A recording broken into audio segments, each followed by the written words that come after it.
Yes. My face is so sunken. Holy crap. But the morning coffee is still good. Oh man. Once again, happy Friday. Welcome to episode 6 of the Bodybuilder Breakfast Show. I almost forgot my fork. I was really close, and then I remembered when I was going to go grab my coffee. So I got the fork. So, prep update today. I usually don't eat while I am. I just realized my cell phone stand is right here in the way. I usually don't eat while I talk to you guys, but I am really hungry today. So I probably am gonna eat, actually, because I am starving. And I don't want it to get cold.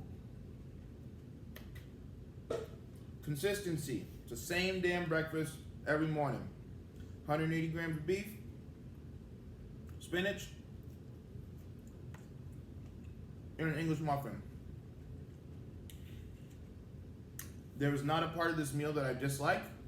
However, the English muffin is my favorite.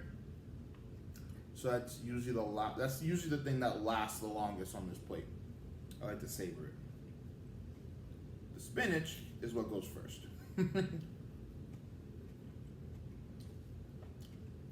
Okay. Prep update. So,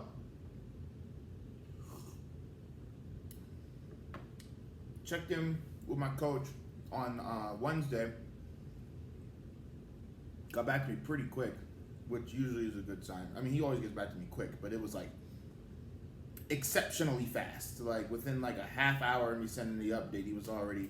Normally it's like an hour, hour and a half, maybe 2 hours. Will has been on point, on top of it, but like Wednesday he was like within half hour, let's go. So that's always a really good sign that he's happy, because I was happy with the progress pictures.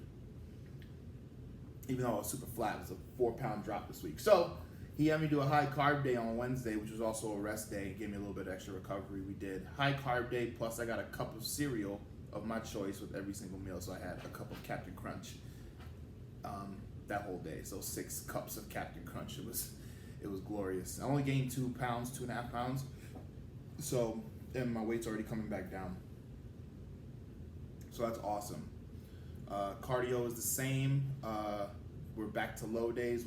I'll be hitting these low days hard until either Wednesday, or right now our goal is to hit between 213 and 215 before taking the next steps with the plan. So that's what we're focused on right now. We're just focused on hitting that number. Remember, I have to be below 212. So I have to hit 213 to 215, and then we'll figure out the next step. So we're focused on conditioning right now. Focus on conditioning. Now, that brings me to the topic of today's episode, which is, what does it take to get in shape, right? So, again, this depends on your goal. Not everyone wants to be single-digit body fat, right? So, the extent to which you have to diet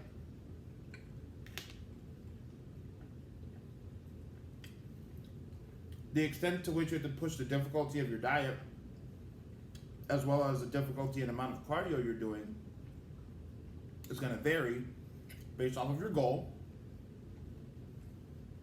and based off of your genetics. Inter-individual variability. I've used that term quite a bit on the show. So, from person to person, it's going to change. I have clients who stare at a treadmill and fat just falls off of them. Then there's people like me who have to do exorbitant amounts of cardio. I'm gonna use the word exorbitant loosely, in order to elicit the same result, or work twice as hard. And then there are people who have to work twice as hard to get half the results. Sometimes that's just the card you're dealt, and you have to deal with it accordingly, and that's with the help of supplements and without the help of supplements. If your genetics are geared towards a certain way, it doesn't really matter. The rules get bent a little bit, but at the end of the day, if you have to do a lot of cardio in order to lose body fat, then that's what you'll have to do no matter what. Now, you can improve that situation during your off season or your reverse dieting after you've hit a goal. And that is through diet adherence. So the more closely you follow your off-season diet and keep your food clean the same way you would if you were prepping for a show, then you'll find that season after season, you'll have to do a little bit less cardio. And usually, that will also, a big factor of that will be that you have more muscle. And the more muscle you have, the more calories you burn. The more calories you burn, the easier fat burning becomes. So like for me, I'm doing 55 minutes in the morning fasting, which I already did, obviously, because I'm eating. And I'm doing 20 minutes HIIT 4 times a week. This is by far the lowest amount of cardio I've done. That HIIT, though, really takes it out of me. It really does. Like, that 55 minutes is kind of hard, and I'm starting to really feel, I have to kind of trudge my way through it a little bit, but I can finish that cardio and then be like, okay, shake it off and then go on with the rest of my day. That HIIT, though, I need to like sit down somewhere and just recollect myself after doing 20 minutes of HIIT. Anyway, but at the end of the day, if you want to get in shape, you have to be prepared to do whatever it takes. Now, if you, while you were in a surplus, were eating like complete shit, then the more shitty you eat in a surplus, the lower your calorie count has to be in a deficit in order to get in shape. So, I've been in a place where I've had to go, 3 digits in the amount of calories I was eating. So that means below 1,000 in order to get in contest shape. Now, because my off-season adherence has always gotten better every single year since I started competing in 2014, now my food doesn't have to get that low. I still have carbs in my diet. I was having, up until about a month ago, or a little less than a month ago, I was having 1 to 2 cheat meals a week on top of my high carb diet. So that is a product of my off-season adherence directly, and my adherence to my training, which has yielded more muscle tissue as my focus has solely been to beat my logbook and continue to get stronger every single week, every single session. So, what does it take to get in shape? Whatever it takes is what it takes. When you have that mindset, you will 110% reach your goal. Will it suck sometimes? Yes. Will it suck if you're trying to get into contest shape? Absolutely, yes. Because when you are single-digit body fat and you have lines in your glutes, your body is physically uncomfortable all the time. And I'm speaking from experience because that's where I'm at right now.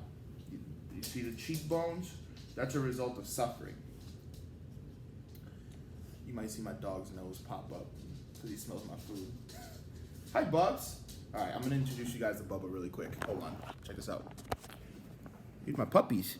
Hi, Bubba's. Oh, you a good boys? What are you doing? Hey, back up. Hey, look, it's you. I love this dog.